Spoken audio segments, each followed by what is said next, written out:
बिस्मिल्लाहिर्रहमानिर्रहीम। अस्सलाम वालेकुम नाज़रीन, आप यूट्यूब चैनल देख रहे हैं। मैं इमरान खान हूँ।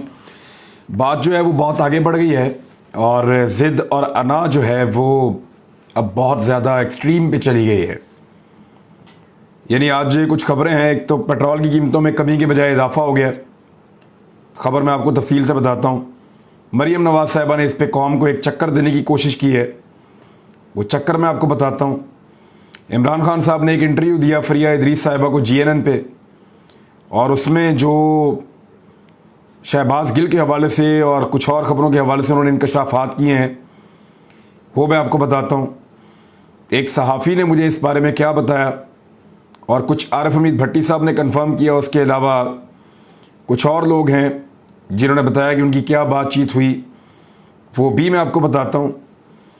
और मल्टीपल चीज़ें हैं, वो सारी आपके सामने रखते हैं। लेकिन सबसे पहले ज़रा पेट्रोल की कीमतों पे आ जाए ना आप। आलमी मार्केट में पेट्रोल की कीमतें कम हो रही हैं, लेकिन उस कमी का फ़ायदा पाकिस्तानी अवाम को देने की बजाय पाकिस्तानी अवाम के ऊपर महंगाई का मज़ीद बोझ डाला है इम्पोर्टेड हुकूमत ने। मैं बिल्कुल ये एक्सपेक्ट नहीं कर रहा था। मुझे लगता था कि ये हुकूमत अवाम को रिलीफ देगी। मरीम नवाज़ ने कहा था अपने जलसे में, जब ये वोट मांगने जाते हैं ना तो ये गधे को भी बाप बना लेते हैं। सियासतदानों की ये आदत होती है। मरीम नवाज़ ने कहा था कि $1 भी जब पेट्रोल की कीमत कम होगी तो हमारी हुकूमत रिलीफ बराह रास्त अवाम को फराहम करेगी और लोगों को इसका रिलीफ देगी। लेकिन लगातार आलमी मंडी में पेट्रोल की कीमतें कम हो रही हैं। अब जो आलमी मंडी की जो कीमतें हैं वो मैं आपको बता देता हूँ। सिर्फ आज के दिन में अमरीकी तेल जो है वो 2.78%, लगभग 2.75% अमरीकी तेल जो है वो कम हुआ। बरतानवी तेल में 3% तक कमी हुई है कीमत में, और ये बड़ी ज़बरदस्त कमी है और लगातार कई दिनों से हो रही है। इमरान खान साहब के दौरे हुकूमत में $125 फ़ी बैरल से ऊपर पेट्रोल चला गया था, और तब भी वो पेट्रोल 145 और 149 रुपये फ़ी लीटर पे दे रहे थे। लेकिन आज यही पेट्रोल 90 रुपये फ़ी डॉलर के आसपास, $90 फ़ी बैरल के आसपास पहुंच गया है। यानी इमरान खान साहब के दौर से कुछ $30-35 कम कीमत पे पहुंच गया है। लेकिन इसके बावजूद उसकी कीमत कम नहीं की जा रही, बल्कि बढ़ाई जा रही है। ओगरा ने जो समरी भेजी, यानी ऐसा नहीं होता ओगरा कहे कीमत कम करो और हुकूमत कीमत बढ़ा दे, ये नहीं होता। हाँ, ये ज़रूर होता है कि ओगरा कहे कि कीमत बढ़ाओ और हुकूमत ना बढ़ाए, क्योंकि हुकूमत अवाम की साइड पे खड़ी होती है हमेशा। हुकूमत ओगरा की साइड पे नहीं खड़ी होती है। इसको ज़रा गौर से आप समझें। पाकिस्तान में जो भी हुकूमत होती है वो अवाम की साइड पे खड़ी होती है, वो पैसे इकट्ठे करने के शौक में खड़ी नहीं होती। बाद वक़्त ओगरा कहता है कि 10 रुपये बढ़ाएं तो हुकूमत कोशिश करती है 5 या 6 रुपये बढ़ा दे। बाद वक़्त ओगरा कहता है 2-3 रुपये बढ़ाएं तो हुकूमत कोशिश करती है कि ना ही बढ़ाएं। लेकिन यहाँ पे उल्टा काम हो गया है। ओगरा ने जो समरी पेश की थी और उसमें तो ये बताया जा रहा था कि पेट्रोल और डीजल की कीमतें कम की जाएंगी, जो खबरें आ रही थी और काफ़ी ज़्यादा बताई जा रही थी। लेकिन आलमी मंडी में लगातार कमी होने के बावजूद पेट्रोल की कीमतों में इजाफा कर दिया गया है। $6.72 फ़ी लीटर का इजाफा पेट्रोल में किया गया है, और डीजल की कीमत में 51 पैसे की कमी की गई है। यानी 51 पैसे 8 आने। हालांकि कहा गया था, जब समरी थी जहां पे कीमत कम करने की जो कहा गया था कि कम की जाएगी, वहां कम नहीं की गई। वो तो बहुत ज़्यादा था जो कम करने का कह रहे थे। हम सोच रहे थे शायद ये कम करेंगे, वो उल्टा उन्होंने पेट्रोल की कीमतें बढ़ा दी हैं पाकिस्तान के अंदर। ये इस वक्त इम्पोर्टेड सरकार का कारनामा है पाकिस्तान में। अब आप गौर कीजिए कि ये कितने अवाम के हमायती हैं। मरीम नवाज साहिबा ने जो बेवकूफ़ बनाने की कोशिश की वो मैं आपको बता देता हूँ। एक मरीम नवाज साहिबा ने ट्वीट किया और ट्वीट करके फरमाती हैं, मैं अवाम के साथ खड़ी हूं, इस फैसले की तायीद नहीं कर सकती। अजीब बात है। हुकूमत आपकी है, चचा आपके वज़ीर आज़म पाकिस्तान है, सारी पार्टियां आप लोग इक़्तिदार में हैं, डीलें आपकी हो रही हैं, मौजें आपकी लगी हुई हैं, इक़्तिदार के मज़े आप लूट रहे हैं। मैं अवाम के साथ खड़ी हूं, ये क्या बात हुई? यानी मैं अवाम के साथ खड़ी। पहले कह रही है मेरे चचा सुबह सुबह उठते हैं, बहुत काम करते हैं, सारा दिन मेहनत करते हैं, अवाम का दुख और दर्द उनके सीने में होता है, और अब कह रही है मैं उसके साथ खड़ी नहीं। میں اس فیصلے کی تائید نہیں کر سکتی. اور اپنے والد کے لیے دیکھیں کتنا ان کو وہ ہے جذبہ.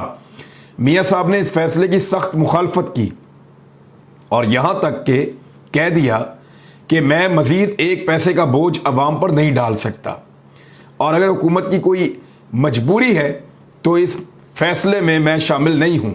اور میٹنگ چھوڑ کر میاں صاحب چلے گئے. یار میاں صاحب کو اگر اتنی غیرت آ رہی ہے پبلک کے لیے، اگر اتنا ان کو غصہ آ رہا ہے، اور اگر میاں نواز شریف کو یہ لگتا ہے کہ پبلک پہ بہت بوجھ ڈال دیا اس امپورٹنٹ سرکار نے، حکومت چھوڑ کے چلے جانا غیرت کھا کے، میٹنگ چھوڑ کے جا کے کیا فائدہ ہے؟ اور بھائی حکومت چھوڑو، جان چھوڑو، میٹنگ چھوڑ کے جا رہے ہیں. بیوقوف سمجھا ہے سب کو. لوگ کیا پاکستان میں روٹی کو چوچی کہتے ہیں؟ یعنی پبلک پہ بوجھ بھی ڈال رہے ہیں اور یہ کہہ رہے ہیں ہم نہیں ڈال رہے. تو پھر وہ کون ہے جو یہ بوجھ پبلک پہ ڈال رہا ہے؟ اس کا جواب پھر یہ امپورٹنٹ سرکار خود دے دینا. پیپلز پارٹی کہتی ہے ہم نہیں کر رہے، ایم کیو ایم کہتی ہے ہم نہیں کر رہے، اے این پی کہتی ہے ہم نہیں کر رہے، نون لیگ کہہ رہی ہے ہم نہیں کر رہے. تو پیٹرول کی قیمت بھائی بڑھا کون رہا ہے؟ اوگرا تو کہہ رہا ہے کم کر دو، یہ پھر بڑھا رہے ہیں. تو یہ اسی طرح کرتے ہیں اور ایسے ہی زیادتی کرتے ہیں پاکستانی قوم کے ساتھ. لیکن یہ سمجھتے ہیں آج بھی لوگ 90 کی دہائی میں رہ رہے ہیں اور ان کو جب چاہیں گے بڑے آرام سے بیوقوف بنا لیں گے، لیکن ایسا ہونا نہیں. عمران خان صاحب نے جو انٹرویو دیا اس میں انہوں نے کہا کہ شہباز گل نے جو باتیں کی ہیں ان میں ایک لائن غلط تھی اور وہ ان کو نہیں بولنا چاہیے تھا. اچھا، میری ایک صحافی سے بات ہوئی ہے، عارف حمید بھٹی صاحب نے بھی اس کو کنفرم کیا ہے. ان کا یہ کہنا ہے کہ جیل کے محکمے کا ایک تگڑا آدمی بھی کہہ رہا ہے کہ شہباز گل کے پاس میں بھی نہیں جا پا رہا، اور جو 5 لوگ گئے ملنے کے لیے پاکستان تحریک انصاف کی جانب سے، ان کو شہباز گل سے ملنے نہیں دیا گیا. انہوں نے بڑی کوشش کی کہ ان کی شہباز گل سے ملاقات ہو جائے، لیکن ان کو شہباز گل سے ملنے کی اجازت نہیں دی گئی. وہ بہت کوشش کرتے رہے.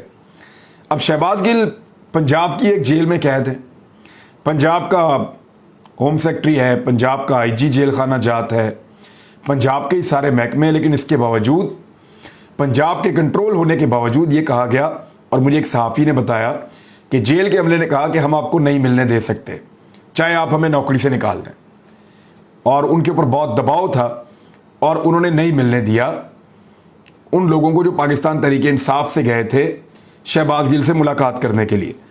پھر مبینہ طور پہ ایک شخص جو شہباز گل کا کوئی رشتہ دار ہے، وہ جب شہباز گل کو مل کر آیا تو مجھے یہ بتایا گیا ایک صحافی کی جانب سے کہ وہ شخص رو رہا تھا اور اس نے کہا شہباز گل کی بہت پتلی حالت ہے، اس کے اوپر بہت ظلم و ستم ہوا ہے، اس کا بیڑا غرق کر کے رکھ دیا ہے اور وہ ٹوٹنے والا ہے. خدا را اس کو نکالنے کا کوئی بندوبست کریں یا اس کے اوپر یہ جو تشدد ہو رہا ہے اس تشدد کو روکیں. اب یہ تو ایک طرف کی کہانی ہے. حقائق جو ہیں وہ شہباز گل صاحب باہر آئیں گے، وہ آ کر بتائیں گے کہ واقعی ایسا ہو رہا ہے یا نہیں ہو رہا. عمران خان صاحب نے کچھ اعتراضات اٹھائے ہیں. ایک تو انہوں نے کہا کہ شہباز گل کو ننگا کر کے جیل میں مارا گیا ہے. یہ انہوں نے لاک اپ میں، پولیس اسٹیشن میں نہیں کہا. انہوں نے کہا شہباز گل کو کپڑے اتار کے جیل کے اندر اس کو تشدد کا نشانہ بنایا گیا ہے. اور اس کو پوچھتے ہیں کہ جنرل فیض حمید سے کب ملاقات ہوئی، یہ بھی سوال ایک پوچھا جاتا ہے. پھر یہ پوچھا جاتا ہے کہ عمران خان کھانا کیا کھاتا ہے. اس پہ عمران خان صاحب نے کہا کہ 5 افراد 2-3 مہینے میں ہارٹ اٹیک سے مرے ہیں، 2 مہینے کے اندر اندر. اور میرے بارے میں پوچھا جا رہا ہے کہ میں کیا کھاتا ہوں. وہ پہلے بھی کہہ چکے ہیں کھانے میں ایسا زہر دیا جاتا ہے جس سے انسان ہارٹ اٹیک سے مر جاتا ہے. انہوں نے کہا 4 گواہ مر چکے ہیں اور 1 تفتیشی مر گیا ہے، کیا اس پہ کوئی تحقیق ہوئی ہے. پھر عمران خان صاحب نے کہا کہ بند کمروں کے اندر 3-4 لوگ ایسے ہیں جنہوں نے فیصلہ اور منصوبہ بنا رکھا ہے، اور میں نے پہلے لکھ کر ایک ویڈیو بنا کر دے دی ہے کہ اگر مجھے کچھ ہوا تو وہ ویڈیو چلا دی جائے. یہ عمران خان صاحب نے انٹرویو دیا. اور بھی بہت ساری باتیں کی. توشہ خانہ پہ اور جو فنڈنگ کا جو کیس ہے اس دونوں پہ عمران خان صاحب نے کہا بالکل مجھے کوئی اعتراض نہیں ہے، جو کارروائی کرنی ہے کریں، لیکن یہ بڑے اسٹوپڈ کیس ہیں. ہونا یہ چاہیے کہ اسی توشہ خانہ کا ریکارڈ باقی سب کا بھی چیک ہونا چاہیے، اور یہی جو فنڈنگ کا معاملہ ہے یہ باقی سب کا بھی چیک ہونا چاہیے. تو جو معیار ہمارے لیے ہے وہی باقی سب کے لیے رکھا جائے. ویسے یہ تو ایک فیئر ہے، کوئی بھی ملزم یہ کہہ سکتا ہے جی مجھے قانون کے مطابق سزا دیں. جو بھی کرنا ہے سب کو ایک چھری کے ساتھ ہانکیں اور ایک طرح کا سب کے ساتھ رویہ رکھیں، یہی قانون بھی کہتا ہے. بہرحال کچھ اور خبریں ہیں اس میں. ایک رکن قومی اسمبلی ہے سائرہ بانو صاحبہ، انہوں نے کچھ سٹیٹمنٹ دیے ہیں اور ان سٹیٹمنٹس کو کئی جگہ پہ رپورٹ بھی کیا گیا ہے. एक तो उन्होंने कहा कि ड्राइवर की अहलिया को जमानत के तौर पर रखा हुआ था, तो जिसने जमानत दी थी किसी और ने भी दी थी, वो शहबाज शरीफ का इशारा कर रही हैं, तो उस जमानती को तो आपने मनसब आला पे बैठा दिया है।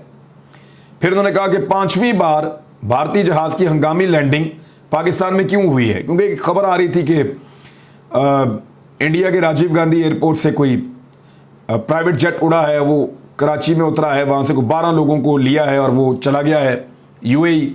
तो उन्होंने ये सवाल पूछा, आज भारतीय फ्लाइट में 12 बंदे जो गए हैं वो कौन थे और कहाँ गए हैं। अब ये सवालात तो उन्होंने पूछे हैं, मेंबर कौमी असम्बली है, मेरे ख्याल में इनका जवाब ज़रूर आना चाहिए। अद्वियात की कीमतों में दोबारा ये हुकूमत एक होशरबा इजाफा करने जा रही है और 40% तक का इजाफा जान बचाने वाली अद्वियात की कीमतों में आने वाले दिनों में हो सकता है। गरीब आदमी को बिल्कुल पीस कर और तबाह करके रख देंगे ये लोग। और ऊपर से शहबाज शरीफ साहब क्या कह रहे हैं कि IMF प्रोग्राम पर अमल दरामद के लिए माली मुश्किलात का सामना करना पड़ेगा। अभी मजीद माली मुश्किलात हैं जिनका सामना करना पड़ेगा। उधर नवाज शरीफ साहब की वापसी के हवाले से शाह महमूद कुरैशी साहब ने एक स्टेटमेंट दिया है और उस स्टेटमेंट ने बहुत सारे सवालात खड़े कर दिए हैं। यानी शाह महमूद कुरैशी साहब क्या कह रहे हैं? शाह महमूद कुरैशी साहब ने कहा कि नवाज शरीफ डील और सियासी अंडरस्टैंडिंग से बाहर गए हैं और उसी तरह वापस आना चाहते हैं। यानी नवाज शरीफ डील करके सियासी अंडरस्टैंडिंग करके वापस आना चाहते हैं। मौजूदा सूरत हाल में इमरान खान का बयानिया जो है वो लोगों के दिलों में उतर गया है। नवाज शरीफ की वापसी भी अगर इंतखाबात होते हैं तो कोई मुतासिर कुन साबित नहीं होगी इंतखाबात में और कोई असर नहीं डाल सकेगी। नवाज शरीफ खराब तबीयत और इलाज की गर्ज से बैरून मुल्क गए, लेकिन हकीकत इसके बरक्स थी। नवाज शरीफ की ज़िंदगी को कोई ख़तरा नहीं था कि वो बीमारी की वजह से उनका इंतकाल हो जाएगा, खुदा न खास्ता। अब आप एक बात पे गौर करें, फ़र्ज़ करें नवाज शरीफ साहब वापस आ जाते हैं, वो क्या जवाब देंगे लोगों को? अगर कोई इन्हें पूछता है कि मियाँ साहब आप तो बहुत सख्त बीमार थे जब आप पाकिस्तान से गए थे, तो आप 34 महीने के बाद पाकिस्तान वापस आ रहे हैं, यानी तकरीबन 2 साल और 10 महीने के बाद, 3 साल के करीब आप 3 साल बरतानिया में गुजार कर पाकिस्तान वापस आ रहे हैं। आपने कहाँ इलाज करवाया और क्या इलाज करवाया? किस अस्पताल में दाखिल हुए?